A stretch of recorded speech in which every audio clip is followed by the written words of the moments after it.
اس لیے محمد مصطفیٰ کو نبی بنا کر بھیجا ہے۔ یتلو علیہم آیاتہ، اللہ تعالیٰ نے محمد مصطفیٰ پر اپنی یہ سچی کتاب نازل فرمائی۔ یہ انسانیت خاص طور پر مسلمان کی زندگی کے لیے گائیڈ بک ہے کہ مسلمان اپنی زندگی کیسے گزارے گا۔ یتلو علیہم آیاتہ، اللہ نے اپنے حبیب کے لیے فرمایا ہے کہ محمد مصطفیٰ ان پر آیات قرآن مجید کی پڑھ پڑھ کر سنائے گا۔ وَيُزَكِّيهِمْ، دوسرا کام یہ ہے کہ ان کو گناہوں سے پاک کرے گا، تزکیہ نفس۔ وَيُعَلِّمُهُمُ الْكِتَابَ وَالْحِكْمَةَ، اور ان کو قرآن مجید کے کتاب اور حکمت سکھائے گا۔ وَإِن كَانُوا مِن قَبْلُ لَفِي ضَلَالٍ مُبِينٍ، قرآن مجید فرماتا ہے کہ اس کی آمد سے پہلے لوگ گمراہی کے اندر تھے، لیکن جب قرآن مجید آ گیا اور یہ تینوں چیزیں سیکھ لیں، کتاب سیکھ لی، حکمت سیکھ لی، محمد مصطفیٰ سے آیات جو انہوں نے پڑھی ان آیات کو سن لیا اور تزکیہ نفس کر لیا، تو یہ لوگ اب گمراہی میں نہیں ہیں، اس سے پہلے گمراہی کے اندر تھے۔ تو محمد مصطفیٰ صلی اللہ علیہ وسلم کے رسول بن کر آنے کا کام کیا ہے؟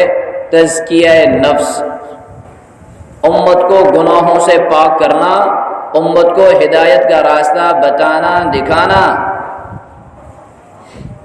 پھر حضور علیہ الصلوۃ والسلام کا یہی مشن، یہی کام، یہی صفات، یہی اعمال، یہی اوصاف حضور کے سچے صحابہ کے اندر پائی جاتی ہیں۔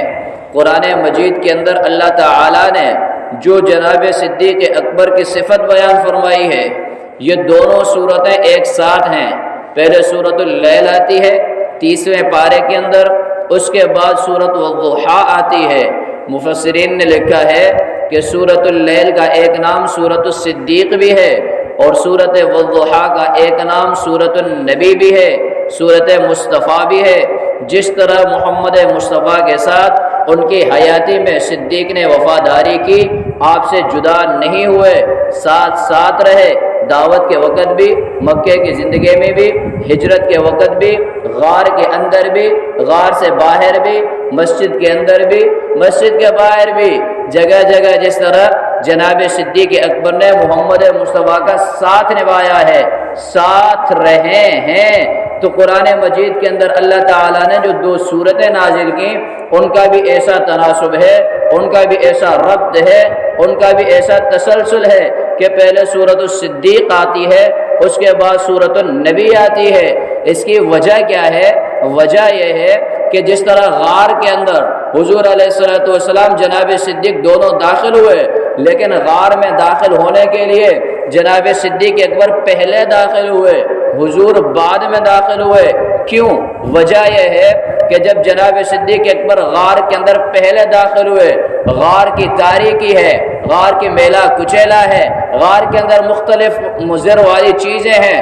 جناب صدیق اکبر پہلے داخل ہوئے، غار کے جو سوراخ تھے ان سوراخوں کے اوپر کپڑا رکھ کر کے ان کو بند کیا، غار کی صفائی کی۔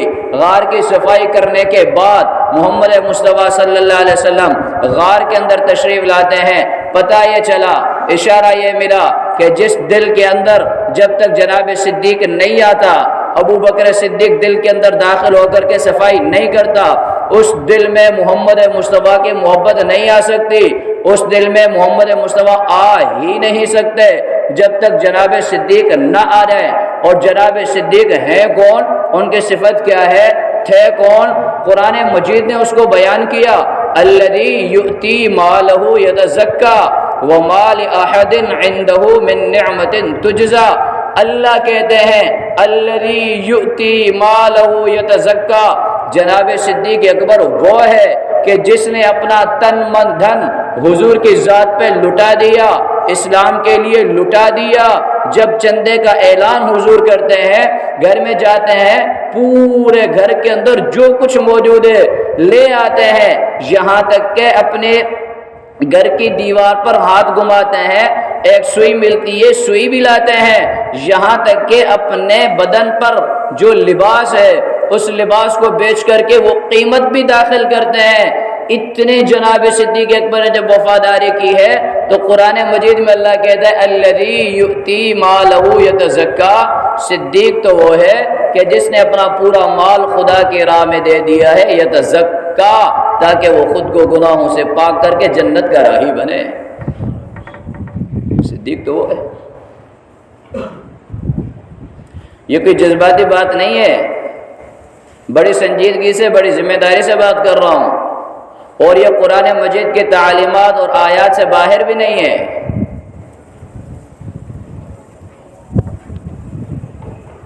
پہلا خلیفہ کون؟ حضور علیہ السلام کے زندگی کے آخری ایام میں حضور علیہ السلام خود امامت کر رہے ہیں، اب بیمار ہو گئے، امامت نہیں کر سکتے۔ یہ ساری تفصیلی باتیں ہیں، میں مختصر بات کر رہا ہوں۔ اب امامت نہیں کر سکتے، امامت کے لیے کون ہے؟ حضور علیہ السلام نے حضرت عائشہ رضی اللہ تعالی عنہا کو حکم دیا، مرو ابا بکر فلیصلی بالناس، ابو بکر کو کہہ دو کہ مصلی سنبھال لے۔ یہ حکم کب ملا ہے کہ حضور کے چچا عباس بھی موجود ہیں، حضرت علی بھی موجود ہیں، ان کے ہوتے ہوئے حضور حکم دے رہے ہیں مرو ابا بکر فلیصلی بالناس، ابو بکر کو کہو کہ نماز پڑھا لے۔ جناب عائشہ رضی اللہ تعالیٰ عنہ ارشاد فرماتی ہیں اللہ کے رسول، ابھی رقیق القلب، میرا باپ دل کا نرم ہے، جب آپ کو مصلی پہ نہیں پائے گا شاید نماز نہ پڑھا سکے۔ حضور جناب عمر کو حکم دیں، بڑا جری اور مضبوط آدمی ہے، وہ نماز پڑھا لے۔ حضور نے دوسری بار کہا مرو ابا بکر فلیصلی بالناس، حضور نے تیسری بار کہا مرو ابا بکر فلیصلی بالناس۔ اب جناب عائشہ کے جواب میں حضور غصہ فرما رہے ہیں انتن صواحبات یوسف، تم یوسف کی ساتھیانیوں میں سے ہو، مقصد یہ ہے کہ جو میں کہہ رہا ہوں اسی پہ عمل ہو۔ اس کے بعد اللہ کے حضور نے فرمایا کہ ابو بکر کے ہوتے ہوئے نہ اللہ کسی اور کو مصلی پہ قبول کرے گا، نہ مومنین کسی اور کو مصلی پہ قبول کریں گے۔ یہ کوئی آج کی بات نہیں ہے، یہ تب کی بات ہے جب جناب ابو بکر بھی موجود ہیں، جناب علی بھی موجود ہیں، جناب عباس بھی موجود ہیں۔ ان کے ہوتے ہوئے ایک مرتبہ کی بات نہیں ہے، 3 مرتبہ حضور نے حکم دیا ہے، اس کے بعد جناب صدیق اکبر مصلی کے وارث بنے ہیں۔ ایک نہیں کئی نظیریں ہیں، قرآن مجید کی آیات ہیں۔ جو مہاجرین صحابہ ہیں ان کے لیے اللہ نے کہہ دیا کہ صادقون، صدیق صادقون۔ جو انصار صحابہ ہیں ان کے لیے اللہ نے کہہ دیا کہ مفلحون۔ اب جب ان دونوں کا آپس میں مشاجرہ ہو جائے تو ساتھ کس کا دینا ہے؟ یہ قرآن سے پوچھ لیتے ہیں کس کا ساتھ دینا ہے۔ قرآن نے کہہ دیا یا ایھا الذین آمنوا اتقوا اللہ وکونوا مع الصادقین، اے ایمان والو، خطاب ایمان والوں کو ہے، اے ایمان والو اتقوا اللہ، اللہ سے ڈرتے رہا کرو، اپنی خواہش کے پیچھے نہیں جانا، جیسے دل میں آئے اس کے پیچھے نہیں جانا، جیسے نفس کی بات اس کے پیچھے نہیں جانا۔ کیوں؟ فمن اتبع ہدایا، فمن اتبع ہدایا، قرآن مجید کی سورۃ طٰہٰ کے آخری رکوع میں اللہ کہتے ہیں وَمَنْ أَعْرَضَ عَنْ ذِكْرِي فَإِنَّ لَهُ مَعِيشَةً ضَنْكًا وَنَحْشُرُهُ يَوْمَ الْقِيَامَةِ أَعْمَىٰ۔ اے انسانوں، جس نے خود راہ روی کی، جس نے اپنے نفس کی پیروی کی، اللہ کہتے ہیں اِنَّ لَهُ مَعِيشَةً ضَنْكًا، زندگی تنگ بنا دوں گا، وَنَحْشُرُهُ يَوْمَ الْقِيَامَةِ أَعْمَىٰ، قیامت کے دن اندھا بنا کر اٹھاؤں گا۔ اور فمن اتبع ہدایا، جس نے میری ہدایت کی، میرے قرآن کی، حضور کے فرمان کی، ان ہدایت کی اتباع کی، فلا یضل ولا یشقا، نہ وہ بندہ گمراہ ہوگا نہ وہ بندہ بدبختی کا سامنا کرے گا۔ حضور نے فرمایا میرے جانے کے بعد تم لوگ اختلافات دیکھو گے، میرے جانے کے بعد بہت ساری قیامت کی علامات کا ظہور بھی ہوگا، اس وقت تم کیا کرو گے؟ علیکم بسنتی وسنت الخلفاء الراشدین المہدیین، اس وقت تم میری سنتوں کی اتباع کرنا، وسنت الخلفاء الراشدین، اور خلفاء راشدین کی سنتوں کا اتباع کرنا۔ جس طرح حضور کی اتباع لازم ہے اسی طرح خلفاء راشدین کی اتباع لازم ہے، اور خلفاء راشدین میں سب سے پہلا شمار جناب صدیق اکبر کا ہوتا ہے۔ تو صدیق کے سوا بندہ مسلمان بھی نہیں ہو سکتا۔ جو یہ میں نے کہہ دیا کہ صدیق کو ماننے کے سوا مسلمان نہیں ہو سکتا، یہ خود میری کوئی بات نہیں، یہ بھی قرآن مجید کی آیت ہے۔ الا تنصروه فقد نصره الله اذ اخرجه الذين كفروا ثاني اثنين اذ هما في الغار اذ يقول لصاحبه لا تحزن ان الله معنا۔ اے مسلمانوں، قرآن مجید کے ساتھ مل کر کے اپنی زندگی گزارو۔ یہ زندگی صرف گزارنا نہیں ہے، اس زندگی کے ساتھ جینا ہے، اور جینے کے لیے قرآن مجید کا سہارا لینا ہے۔ ایسے زندگی تو کافر بھی گزار رہا ہے، ایسے زندگی تو جانور اور حیوانات کی بھی گزر جاتی ہے۔ ہم مسلمان ہیں، مسلمان بہت بڑا سرٹیفکیٹ ہے مسلمان۔ پھر ہم حضور علیہ الصلوۃ والسلام کی امت ہیں، حضور کی، اور یہ امت پچھلی تمام امتوں کی سردار امت ہے۔ یہ دنیا کوئی کھیل تماشا، کوئی مذاق نہیں ہے کہ آئے اور کچھ زندگی گزاری اور اپنے خواہش کی اتباع کی اور بستر لپیٹا اور چلے گئے۔ نہیں، ذرا قبر کے ان عذابوں کو بھی یاد کرو کہ جب بندہ دفن ہوتا ہے گناہگار تو قبر اپنی آغوش میں دبوچ لیتی ہے، دونوں پسلیاں ایک دوسرے سے مل کے ٹوٹ جاتی ہیں۔ یہ کس کے لیے ہے؟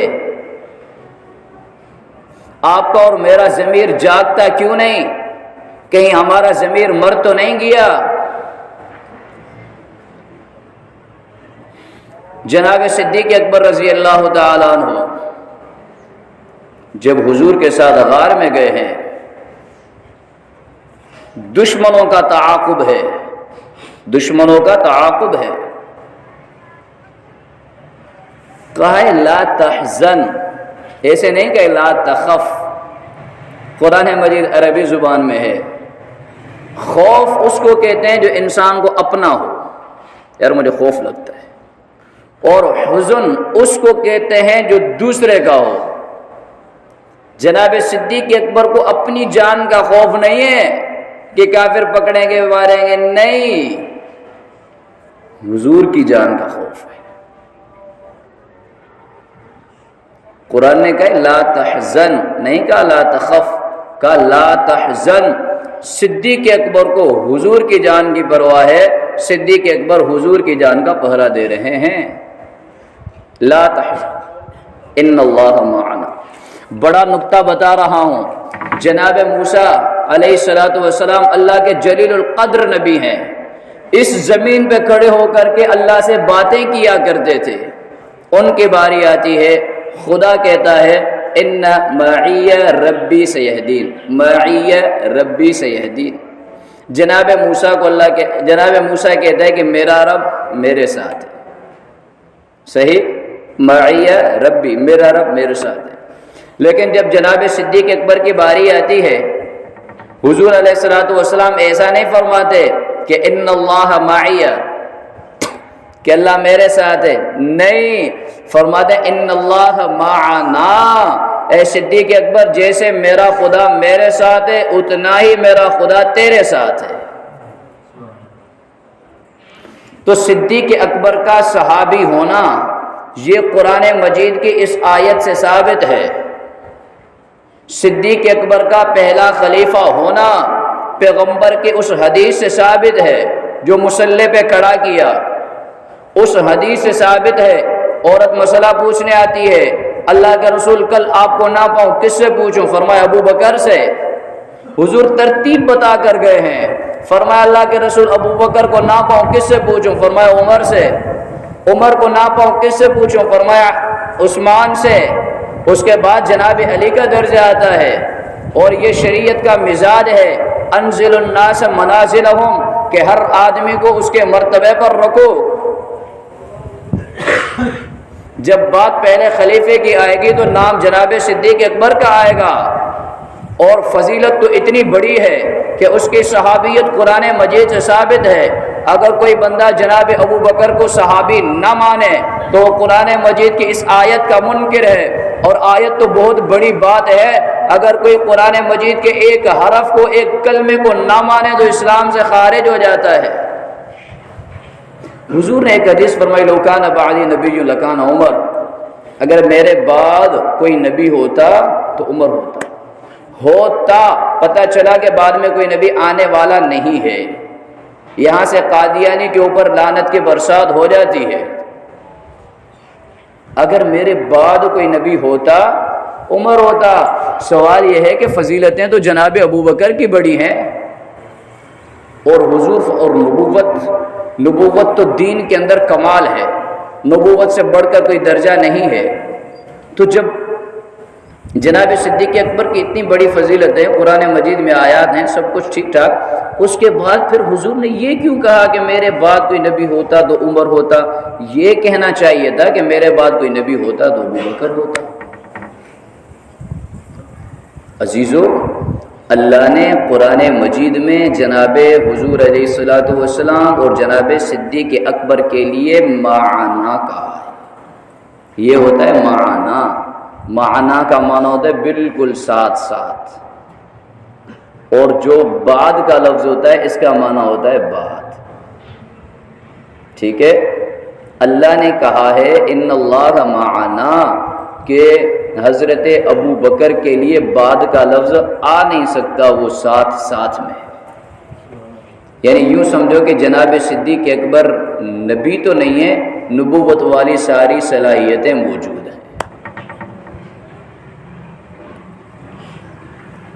عزیزو، صحابہ کرام کے نقش قدم میں، صحابہ کرام کی اتباع میں ہماری پوری کی پوری کامیابی مضمر ہے۔ جناب عمر رضی اللہ تعالی عنہ نے اپنے دور خلافت میں یہ پولیس والے، یہ سارے احکامات جناب حضرت عمر رضی اللہ تعالی عنہ نے وضع کیے ہیں۔ اب اگر کوئی جناب عمر کو نہ مانے تو آدھے اسلام سے اس کو ہاتھ اٹھانا پڑے گا، پھر اسلام کو تو کچھ فرق نہیں آئے گا، وہ اپنی آخرت کو برباد کرے گا۔ اس لیے حضور علیہ الصلوۃ والسلام کے آنے کا مقصد بھی تزکیہ نفس تھا۔ جناب صدیق اکبر کی صفت جو بیان کی گئی وہ بھی تزکیہ نفس، الذی یؤتی مالہ یتزکیٰ، کہ مال بھی خرچ کرتا ہے۔ جناب صدیق اکبر کس لیے خرچ کرتا ہے؟ یتزکیٰ، تاکہ خود کو گناہوں سے پاک کر کے اور جنت کا راہی بنے۔